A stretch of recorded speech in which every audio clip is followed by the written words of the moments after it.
ஆண்டவரும் உலக இரட்சகருமாகிய இயேசு கிறிஸ்துவின் இனிய நாமத்தில் யாவருக்கும் என் அன்பின் வாழ்த்துக்கள். நீ அழாதபடிக்கு உன் சத்தத்தை அடக்கி, நீ கண்ணீர் விடாதபடிக்கு உன் கண்களை காத்துக்கொள் என்று கர்த்தர் சொல்லுகிறார். உன் கிரியைக்கு பலன் உண்டென்று கர்த்தர் சொல்லுகிறார்.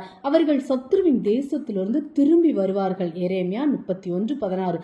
சத்தமிட்டு கூப்பிட அடக்கி கொள்ளாதே.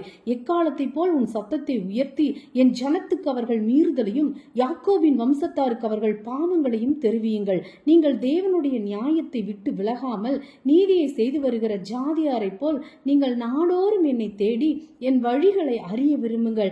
நீதி நியாயங்களை என்னிடத்தில் விசாரித்து தேவனிடத்தில் சேர விரும்புங்கள். அப்பொழுது நீ கூப்பிடுவாய், கர்த்தர் மறு உத்தரவு கொடுப்பார். நீ சத்தமிடுவாய், இதோ நான் இருக்கிறேன் என்று சொல்லுவார். நுகத்தடியையும் விரல் நீட்டுதலையும் நிபச்சொல்லையும் நீ உன் நடுவில் இருந்து அகற்றி, கர்த்தர் நித்தமும் உன்னை நடத்தி மகா வறட்சியான காலங்களில் உன் ஆத்துமாவை திருப்தியாக்கி உன் எலும்புகளை நினமுள்ளதாக்குவார். நீ நீர்ப்பாய்ச்சலான தோட்டத்தை போலவும் வற்றாத நீரூற்றை போலவும் இருப்பாய். என் பரிசுத்த நாளாகிய ஓய்வு நாளிலே உனக்கு இஷ்டமானதை செய்யாதபடி உன் காலை விலக்கி உன் வழிகளின்படி நடவாமலும் உனக்கு இஷ்டமானதை செய்யாமலும் உன் சொந்த பேச்சை பேசாமல் இருந்து ஓய்வு நாளை மன மகிழ்ச்சியின் நாள் என்றும் கர்த்தருடைய பரிசுத்த நாளை மகிமையுள்ள நாள் என்றும் சொல்லி அதை மகிமையாக எண்ணுங்கள். அப்பொழுது கர்த்தரில் மனமகிழ்ச்சியாய் இருப்பாய். பூமியின் உயர்ந்த இடங்களில் உன்னை ஏறி இருக்கும்படி பண்ணி உன்னை போஷிப்பார். ஆமேன்.